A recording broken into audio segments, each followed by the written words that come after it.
Allah'ın birer amanetidir. Ama aynı zamanda çocuk imtihanı çok zor bir imtihandır.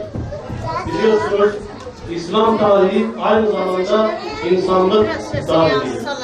Allah Adem Aleyhisselam'ı yarattıktan sonra ardından Havva annemizi yarattıktan sonra onlara Kabil ve Habil isminde 2 tane evlat verdi. Tabi daha cennetten yeni çıkarılmış imtihanlarının acısını çekerken bu sefer Habil ile Kabil'in başka bir imtihanıyla karşılaşmaya başladılar. Bir evlat katil, diğer bir evlat ise ebedi azman bulundu. Bu sefer Adem Aleyhisselam acaba annesine mi? Adem Aleyhisselam acaba Kabil'e mi üzülsün, Kabil'e mi? Ondan sonra Nuh Aleyhisselam oğluna yapmadığı nasihat kalmadı. 950 yıl boyunca yaptığı Risalet davasının sonunda evladı ona inanmayarak bu sefer küfür üzerine öbür aleme gitti. Bu sefer Allah İbrahim Aleyhisselam'ı adeta evlatsızlıkla sınadı. Yani varlığı da imtihan, yokluğu da bir imtihana dönüştü. Tabi 90 küsür yaşına gelince bu sefer İsmail Aleyhisselam'ı verdi.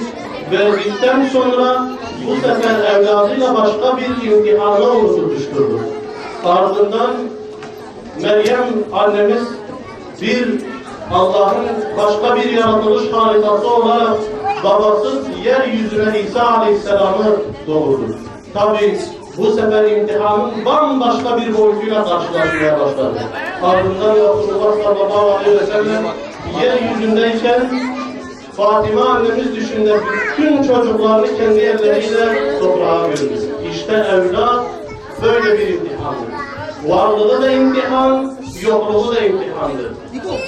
En başta şu kardeşim dedi ya, biz Allah'ın bir nimeti, her nimetin şükrü kendi cinsindendir kardeşlerim.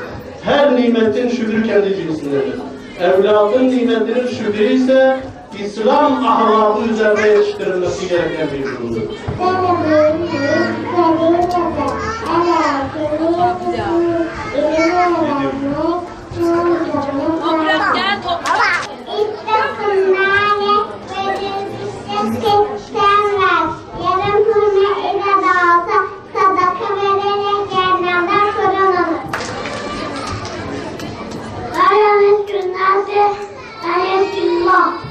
İnsanlar teşekkür etmezse Allah teşekkür etmez.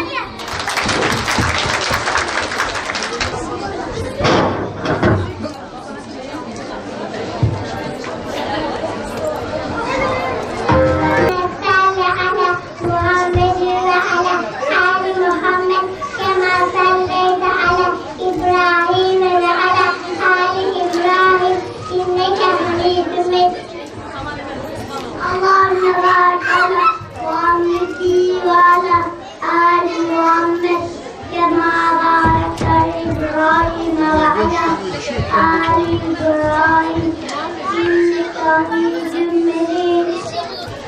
La la la la la la la la la la la la la. Bakalım sana bir tane ekmek verir misin? Tabii ki güzel. Teşekkür ederim. Teşekkür etmene gerek yok. Ben git bunun için fırıncıya teşekkür. Yeni ses olacağına. La la la la la la. La la la la la la. La la la la la.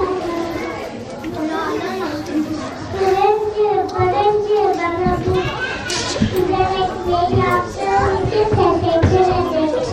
Bana teşekkür ederim. Çiftçiye teşekkür ederim. La la la la la la.